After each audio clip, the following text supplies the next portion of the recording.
Hello students, one short revision of NCERT biology chapters. आज हम करेंगे excretory products and there elimination. आप NCERT book भी साथ में खोल के रख सकते हैं, राइट। एंड आप देखेंगे कि लाइन बाय लाइन उसका एक्सप्लेनेशन आपको इस वीडियो में मिलेगा। Let start with the excretory products and there elimination. मैंने पूरा का पूरा चैप्टर 9 स्लाइड्स के अंदर कवर किया है।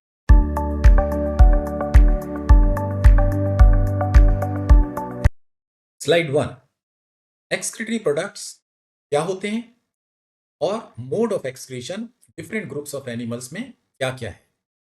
तो सबसे पहले हम जानें कि what is excretion. Excretion is the removal of the metabolic waste और टॉक्सिक सब्सटेंसेस और anything which is in excess including water has to be removed outside by the body. This process is called excretion. Chief excretory organs in higher animals including human beings is kidneys. So let us see what are the excretory organs in different groups of animals. Now, animals, they accumulate ammonia, urea, uric acid जो कि chief nitrogenous waste product है और ये release होते हैं by the metabolism of proteins hence amino acids. ठीक है, इसके अलावा carbon dioxide is the by product of cellular respiration, aerobic respiration, excess of water, excess of ions, so they all must be removed outside by the body, right? And this process is called excretion. So different animals, they excrete different kind of nitrogenous waste products. ठीक है, तो major nitrogenous waste products कौन कौन से होते हैं? Ammonia, urea and uric acid. जो aquatic forms होते हैं, राइट, बेसिकली दे एक्सक्रीट आउट अमोनिया, राइट। और इस मैकेनिज्म को कहते हैं ammonotelism. Ammonia is highly toxic, it is highly soluble in water and it requires lots of amount of water to be removed outside. तो एमोनोटेलिज्म जो है वो एक्वेटिक फॉर्म्स या एक्वेटिक एनिमल्स के लिए सूट करता है, राइट। आप देखेंगे is most toxic, needs lots of water. Example bony fishes, osteichthyes. ध्यान रहे, cartilaginous fishes they excrete urea, they are ureotelic, right. Aquatic amphibians भी इसके एग्जाम्पल हैं, इक्वेटिक इंसेक्ट्स भी इसके एग्जाम्पल हैं। याद रहे ये सब लाइनें एनसीईआरटी चैप्टर की ही हैं, right. Ureotelism, ureotelism means the mechanism और the process of excreting out urea. अब यूरिया जो है कंपेरेटिवली लेस टॉक्सिक है, moderately soluble in water and requires moderate amount of water to be eliminated outside. ठीक है, mammals के अंदर obviously urea is the excretory chief excretory waste product. इसके अलावा फ्रॉग्स में भी यूरिया है और जैसे मैंने बताया cartilaginous fishes that is chondrichthyes are also ureotelic.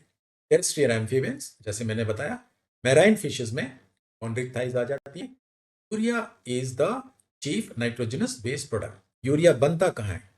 Is form by the metabolism of amino acids in the liver. Transamination होता है, अमोनिया प्रोड्यूस होता है। Ammonia is a toxic form which cannot move inside the body, so it is first converted into less toxic urea, right, and then it is sent to the kidney to be eliminated outside. तो ureotelism हो गया। तीसरे प्रकार का जो method है of excreting out the nitrogenous waste product is uricotelism. Uricotelism में nitrogenous waste product is uric acid. Uric acid जो है ये लीस्ट टॉक्सिक होती है, right. It is less soluble in water, it requires a very less amount of water to be eliminated outside and it is eliminated in the form of thick paste or pellets. कौन कौन animals uricotelism show करता है?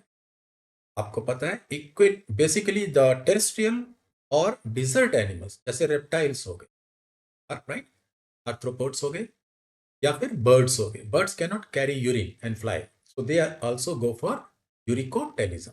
सो reptiles, birds, and land snails and insects, they all excrete uric acid. ठीक है?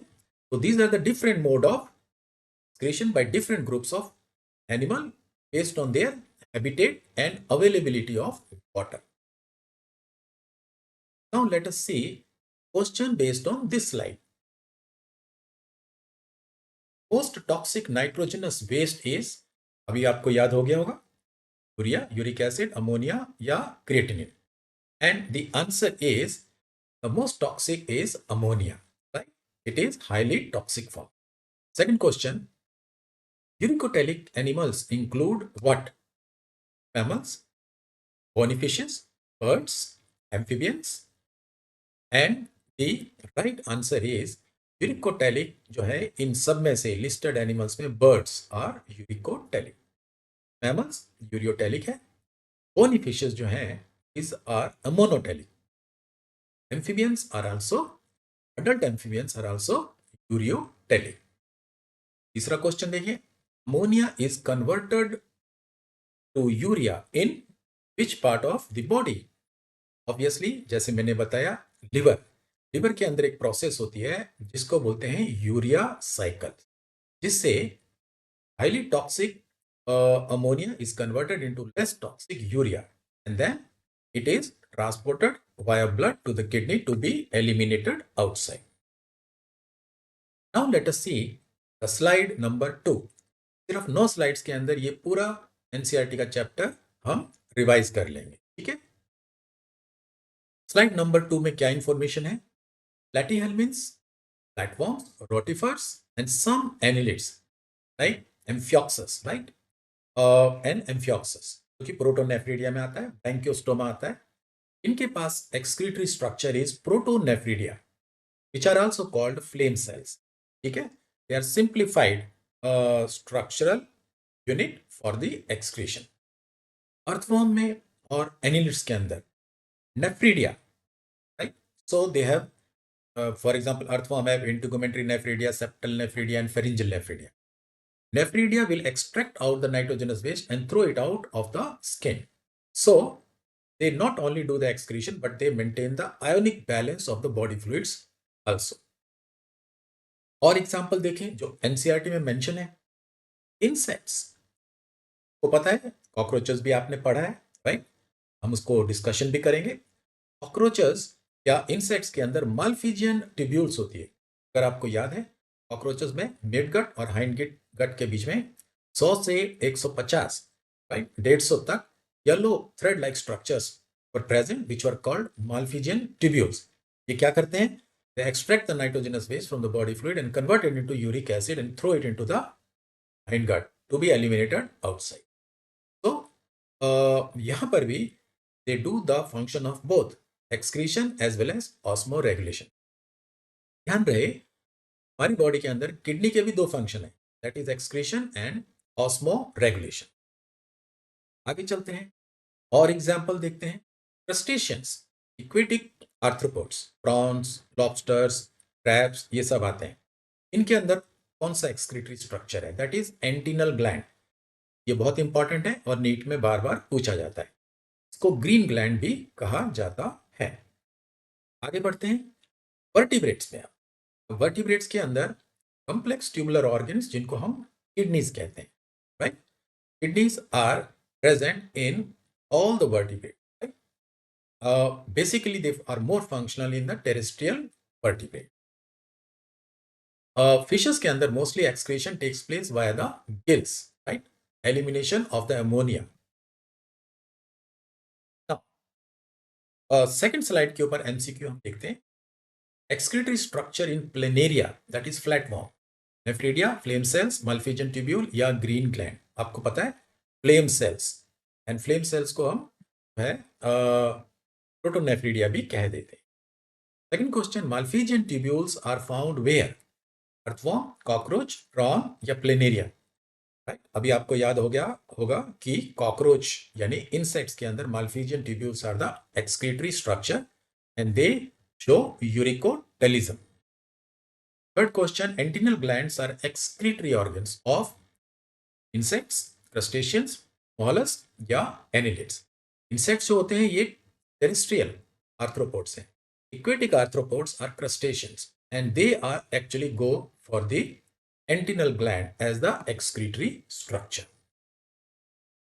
अब हम आ गए हैं स्लाइड नंबर 3 में. आप देख रहे हैं कि राइट साइड में ह्यूमन एक्सक्रीटरी सिस्टम का डायग्राम जो एनसीईआरटी बेस्ड है. Now human excretory system consist of a pair of kidneys, ureters, the tubes which are coming out from the hilum part of the each kidney. It is going or entering into the urinary bladder जो कि lower pelvic cavity के अंदर मौजूद है, and it opens outside by a tube called urethra. So they constitutes the excretory system of humans. Kidneys के बारे में बात करें, kidneys are reddish brown shaped, reddish brown in colour and bean shaped, ठीक है. और इसकी जो कॉन्केविटी को हम हाइलम कहते हैं, around 10 to 12 centimetre long and 120 to 1 centimetre gram in weight. This is located between, this is very important, right. ये नीट में कई बार पूछ चुके हैं कि it is located between the last thoracic, that is chest vertebra, and the third lumbar vertebra, that is stomach vertebra. तो ये इसकी पोजीशन है, इसको याद रखना है, इंपॉर्टेंट. हाइलम, जैसे मैंने बताया कि hilum is a notch on the inner side, जहां से ureter comes outside, renal artery goes out inside, renal vein comes outside, and the nerves also go from the same point.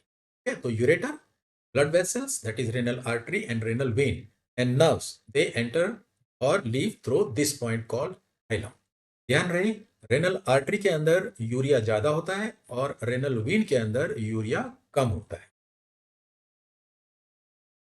Internal, अंदर से आप देखेंगे तो kidney is divided into two parts, right. The outer part is called the cortex which is granular because of the presence of the malpighian bodies and PCT and DCT. और जो loop of Henle है, it is located deep inside the medulla part, and that is why this part is called striated part, right. Medulla के अंदर there are present medullary pyramids. Medullary pyramids contains nephrons, collecting ducts, right? And these have a end point of the medullary pyramids called renal papilla. यहाँ पर calyces लगते हैं. पहले minor calyces, right? And they combine to form major calyces. They all open in a central cavity called renal pelvis. Renal pelvis से ureter takes out the urine from the kidney into the ureter. Okay. So nephron. अब nephron is the structural and functional unit of excretion. ठीक है, तो इसको ध्यान में रखना है. And how many nephrons are present every kidney, right, per kidney. It is around 1 million, approximately 1 million of the nephrons are present in each kidney. आइए ये डायग्राम भी आप देख लीजिए, है ना. तो ये मेडुलरी पिरामिड्स है और ये स्ट्राइशंस दिखाई दे रहे हैं. These striations, मैंने कहा, because of the collecting ducts and obviously loop of Henle's. यहाँ पर ये calyces हैं, minor and major calyces. They are all collecting and emptying into the central cavity called renal pelvis, जहाँ से urine is going out into the urinary bladder through the ureter.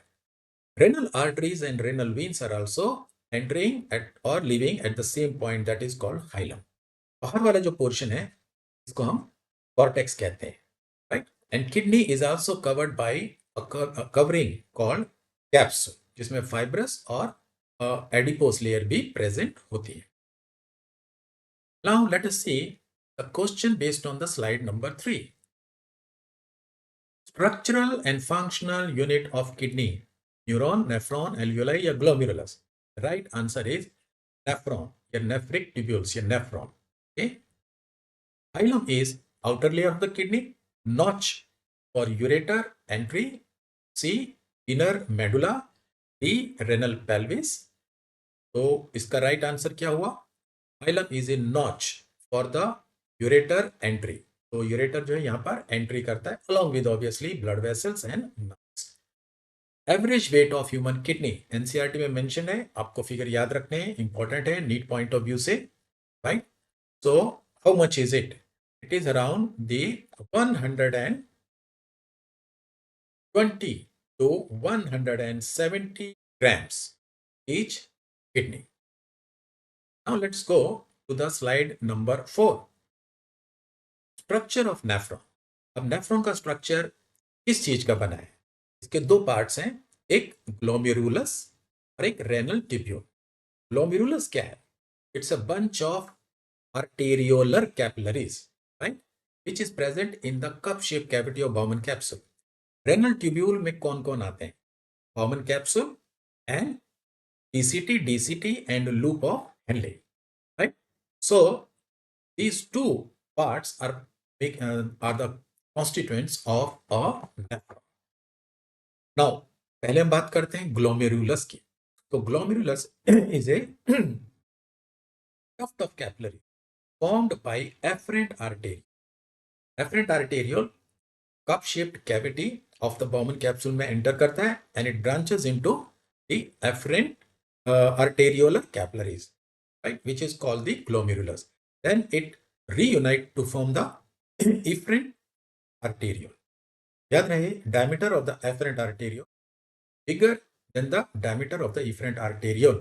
This create a pressure, hydrostatic pressure, right, blood pressure inside the glomerulus, which is responsible for ultrafiltration, that is filtration of the blood into ultrafiltrate.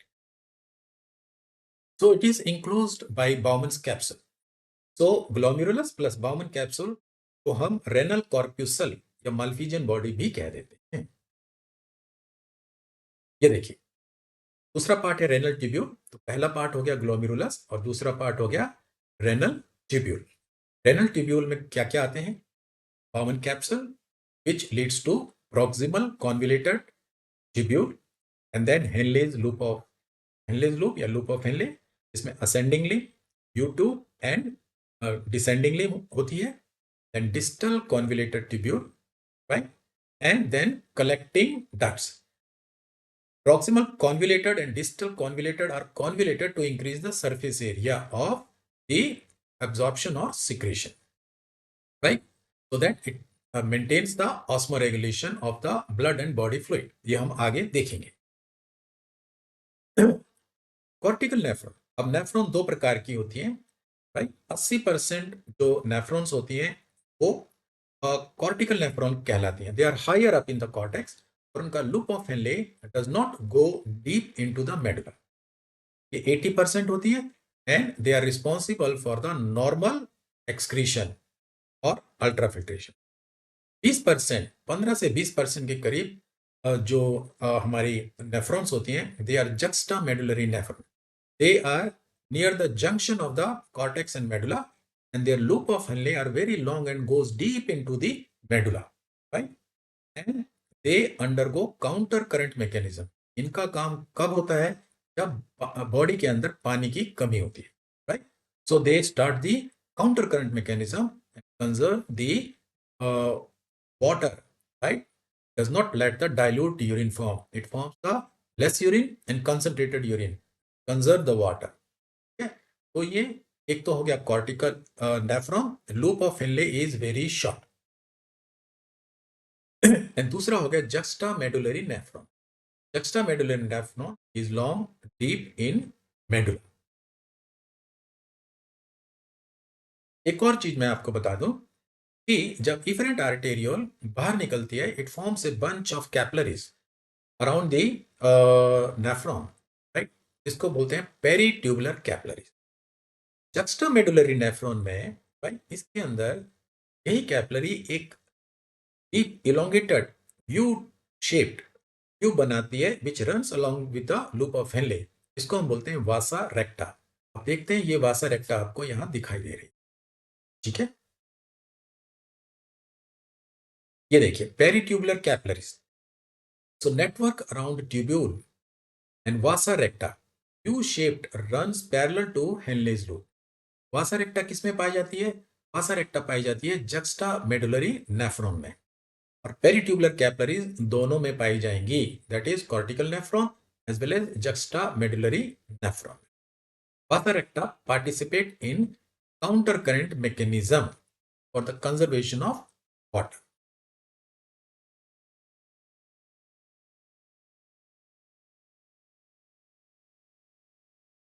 Now, let us see the question on slide 4.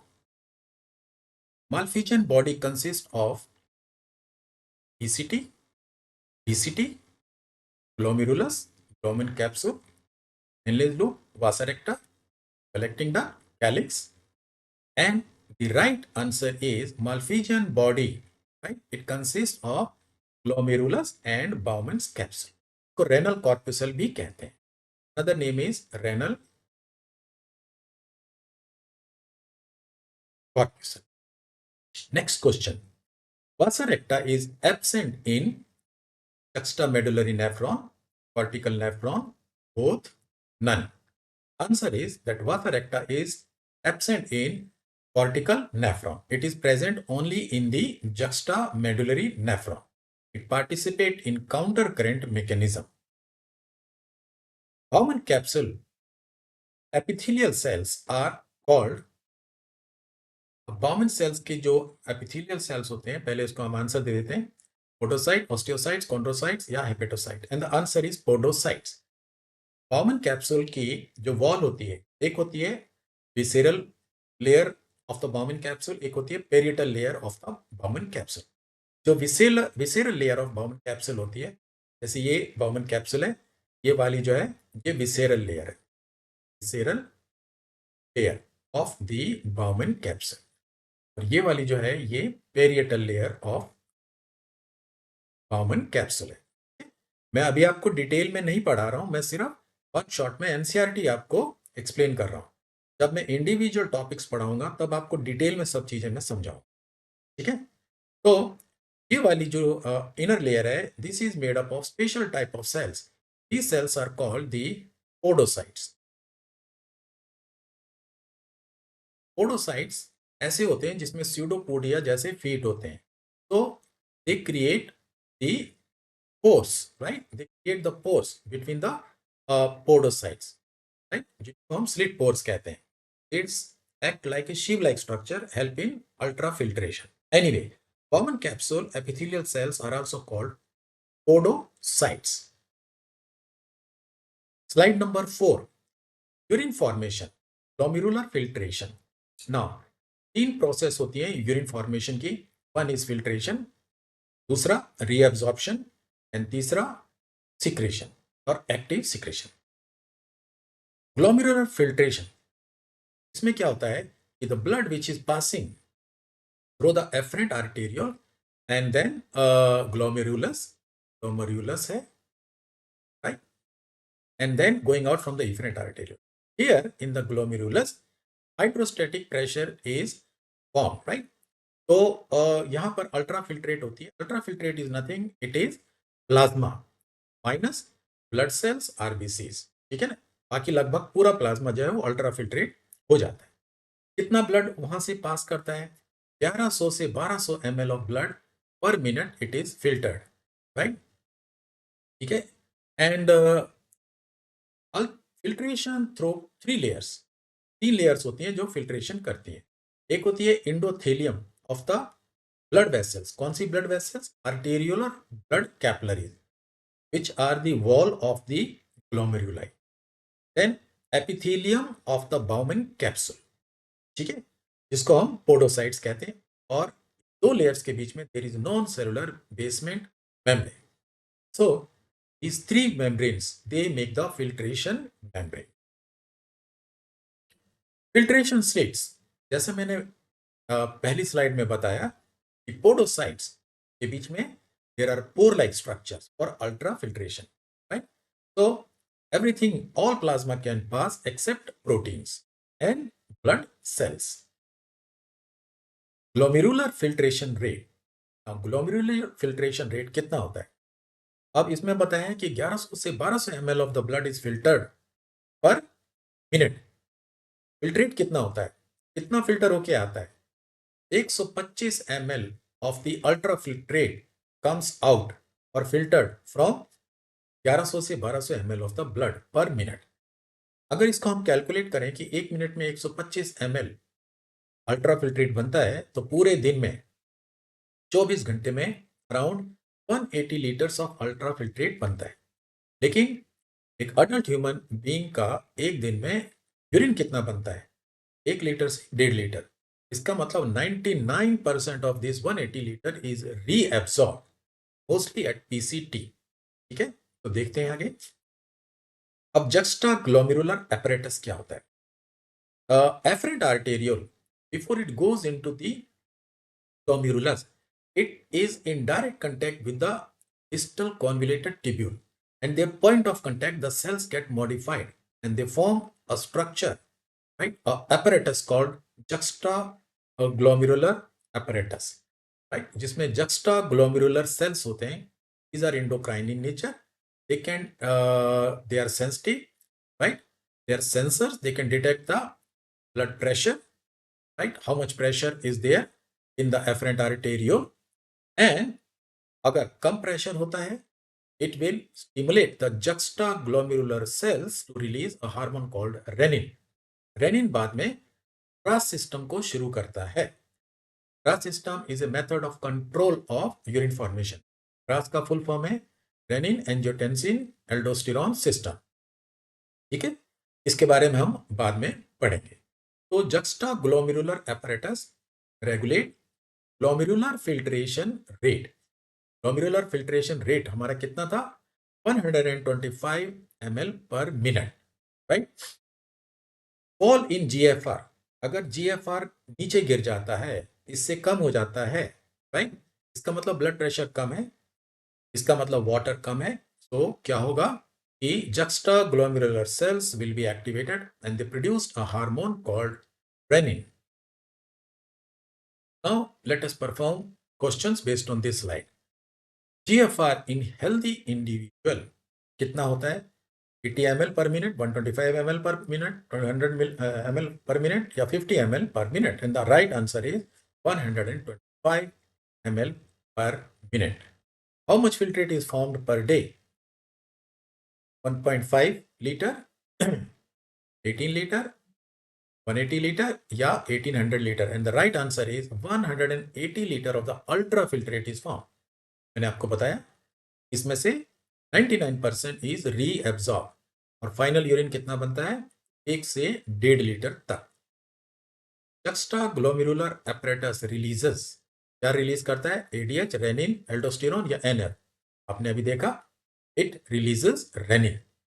Rennin बाद में blood में जाके angiotensinogen को angiotensin 1 में convert कर देता है, right? Angiotensin 1 is then converted into angiotensin 2. मैं आपको रास सिस्टम में बताऊंगा आगे चल के. अब हम आ गए हैं स्लाइड नंबर 6. ध्यान रहे, हम सिर्फ एनसीईआरटी की लाइनों को ही डिस्कस कर रहे हैं. Functions of tubules and reabsorption. हमने अल्ट्राफिल्ट्रेशन के बारे में पढ़ा, अब रीएब्सॉर्प्शन. ठीक है, आप देख रहे हैं ये डायग्राम एनसीईआरटी का है, और यहां पर ये H plus and NH3 they are actually secreted. जो ऊपर वाले एरो हैं, these are absorbed back into the blood. ठीक है, ये पीसीटी पे और ठीक इसी प्रकार डीसीटी पे, right? Potassium and hydrogen ions are secreted, and here these upper arrows they are absorbed into the body. Okay? आप यहां भी देखेंगे कि descending limb of the loop of Henle is highly permeable to water but impermeable to ions, जबकि ascending limb of loop of Henle is permeable to the ions but impermeable to water. This helps in increasing the concentration of the urine as well as again decreasing the concentration of the ultrafiltrate, right, in the loop of Henle. देखें हम, 99% of the filtrate is reabsorbed. So only 1.5 liter urine formed from the 180 liter of filtrate. ठीक है, proximal convoluted tubule में ही ज्यादा absorption होता है. ये भी ध्यान में रखना है, important from NEET point of view, कि the lining of the proximal convoluted tubule is made up of the cuboidal brush border epithelium, right? So they are something like this, and this villi which are present, these are to increase the surface area of the absorption. They are also rich in mitochondria for active secretion, right, or active transport. So they reabsorb all the nutrient. मैंने बताया पूरा का पूरा plasma लगभग filter हो जाता है, उसमें से काम की सभी चीजें दोबारा रीअब्सॉर्ब हो जाती हैं. All the nutrients are reabsorbed, including glucose, sodium, etc. 70 to 80% of electrolytes and water is also reabsorbed at the PCT. It also secretes H plus and ammonia, right, and absorbs bicarbonate ion. This is to maintain the ionic balance, right? So it is conditional. It requires the amount of ions in the body fluid. So they help in maintaining osmoregulation of the body fluid. Henle's loop. अब ये U-shaped Henle's loop, it is made up of, it consists of descending limb of loop of Henle, U2, and ascending limb of loop of Henle. So descending limb, जैसा मैंने बताया, is permeable to water, right? So पानी बाहर निकलता है. So what happens? कि ultrafiltrate, when it goes down, it becomes concentrate, and it is impermeable to electrolytes. जबकि ascending limb impermeable to water but permeable to electrolytes. So again, when the ultrafiltrate it goes up, what happens? The concentration of the ultrafiltrate decreases or it become more dilute again. Distal convolute tubule. यहाँ पर क्या होता है? Conditional reabsorption of sodium and water. It secretes the H plus, K plus, and NH3. Okay, so it also helps in maintaining the water balance as well as ionic balance. Collecting duct is the final duct, जिसके अंदर बहुत सारी ये DCT की collecting tubes actually enter करती है, right? All the collecting ducts they finally go, right, and combine, and they open into obviously minor calyces. Collecting ducts are the large water, here the large reabsorption of will take place. Counter current mechanism होता है, that is during that maximum water is reabsorbed from the collecting duct only. ठीक है, they go deep into the medulla. Urea actually also comes out from here. आप देख रहे हैं ये कि यूरिया जो है it is coming outside from the collecting duct and it participates in counter current mechanism, that is maintenance of concentration gradient in the medullary interstitium from 300 milliosmol the cortex region to the 1200 milliosmol per liter the deep medullary region. So maintains pH, right, by H plus and potassium ion. So urea passes to medulla. Okay? So collecting duct में जो है ये maintains करता है pH को by movement of H plus and potassium ions also. Now let us see this question. Maximum reabsorption occurs in DCT, PCT, Henle's loop and collecting duct. हमें पता है कि ज्यादातर absorption कहाँ होता है? It is in the proximal convoluted tubule. Now descending limb of Henle's loop is permeable to water, impermeable to water, permeable to electrolytes, both B and C. तो हमें पता है कि descending limb of loop of Henle is permeable to water and impermeable to electrolytes. Next question देखें. Selective secretion of H plus and K plus occurs in PCT, DCT, collecting duct and both B and C.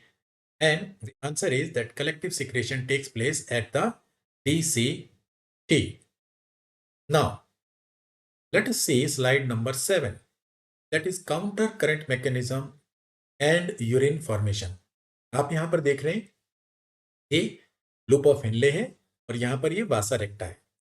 Loop of Henley में ascending and descending limb of loop of Henle they are running opposite direction, that is counter current direction. ठीक उसी प्रकार वासा रेक्टा में भी descending branch of vasa recta and ascending branch of vasa recta are running in opposite direction, that is they are also counter current. इसके अलावा इसकी overlapping वासा रेक्टा की overlapping इस प्रकार से होती है कि ascending limb of loop of Henle it overlaps the descending branch of the vasa recta and descending limb of the loop of Henle overlaps with the ascending branch of vasa recta. तो ये भी एक तरह का counter current arrangement हो गया, and that is why it is called counter current mechanism. ये पूरा अरेंजमेंट ऐसा क्यों है? This is to create and maintain the concentration gradient in the medullary interstitium. ऐसा क्यों है? ऐसा इसलिए क्योंकि फाइनली जब ultra filtrate will go out from the collecting duct, then it will reabsorb again and again maximum water back into the body। ठीक है, तो काउंटर करंट मैकेनिज्म एक्चुअल में होता क्यों है और कब होता है? ये जब होता है जब हमारी बॉडी के अंदर पानी की कमी होती है। तो this is a complete arrangement to reabsorb the water और conserve the water and forms the concentrated and less urine. तो काउंटर करंट मैकेनिज्म में एनसीईआरटी में क्या लिखा है देखें।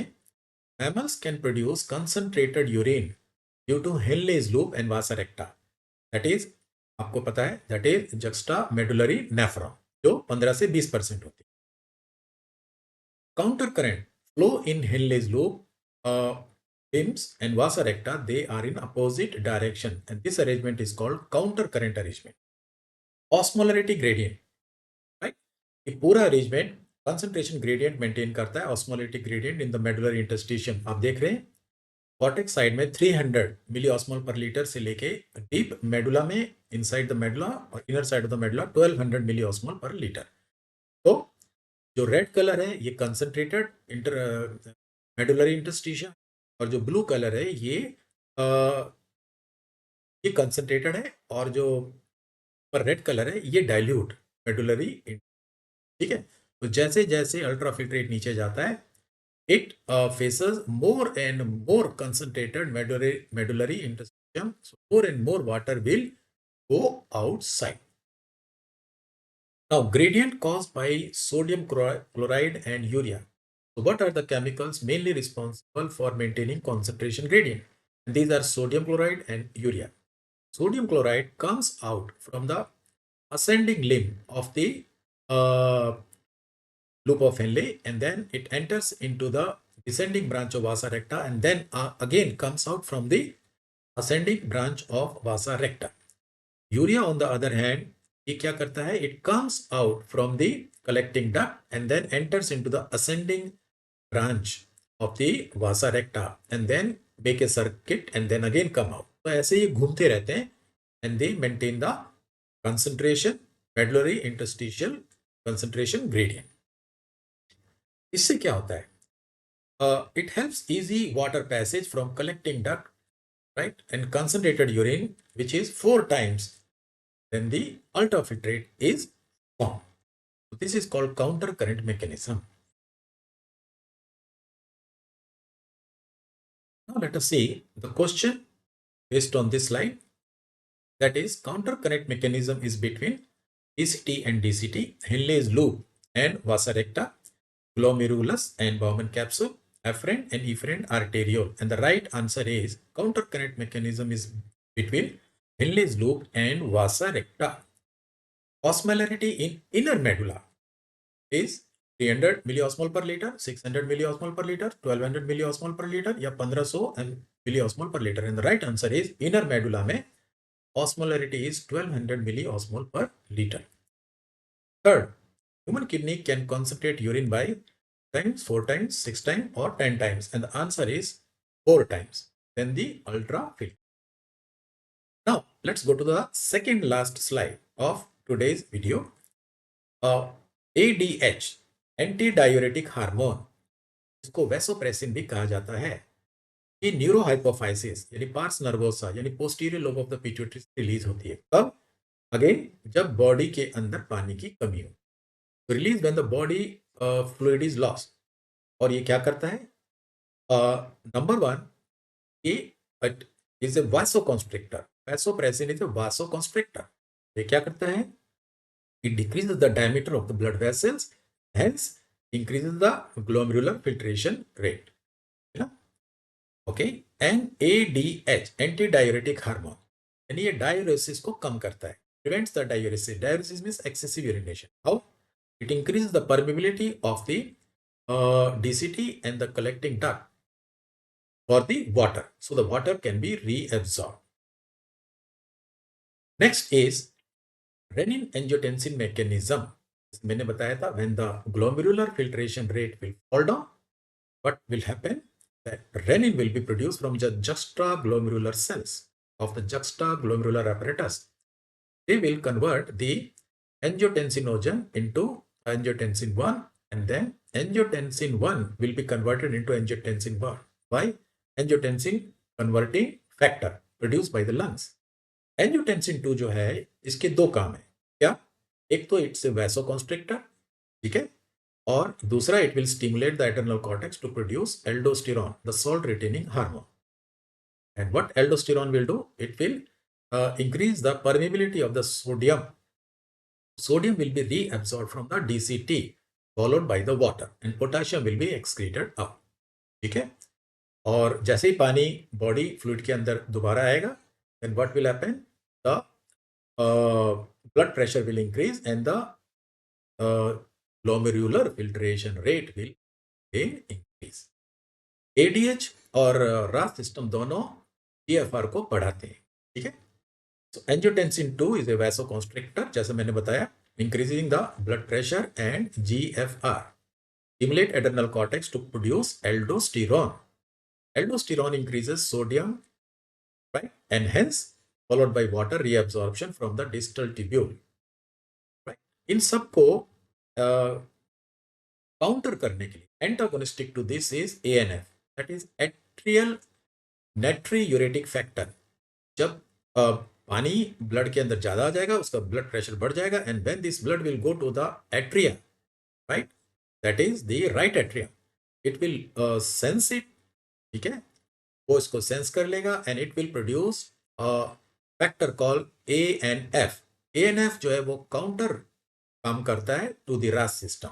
It is a vasodilator and it increases the diameter of the blood vessels and hence decreases the GFR, right. So release when blood flow in atria increases causes vasodilation, decreasing blood pressure, and it checks, it's a counter or check on the RAS system. Now let us see quickly the MCQ based on this slide. ADH is also called oxytocin, vasopressin, aldosterone. The answer is vasopressin because it also constrict the diameter of the blood vessel. It's a vasoconstrictor. Angiotensin 2 is a vasodilator, vasoconstrictor, diuretic या enzyme. जैसे मैंने बताया, one of the function of it is vasoconstriction. ANF is released by hypothalamus, kidney, heart, atria or adrenal cortex. So it is produced from the atria. That is why atrial natriuretic factor. अब हम बढ़ते हैं अपनी last slide की तरफ, that is slide number 9, micturition. Right? And what are the other organs of excretion and disorder of excretory system? Micturition is the process of releasing urine from the urinary bladder. Okay? तो ये कैसे होता है? Now, this takes place by a mechanism called micturition reflex. जब urinary bladder urine से भर जाता है, तो it will stretch and the wall of the urinary bladder will stretch.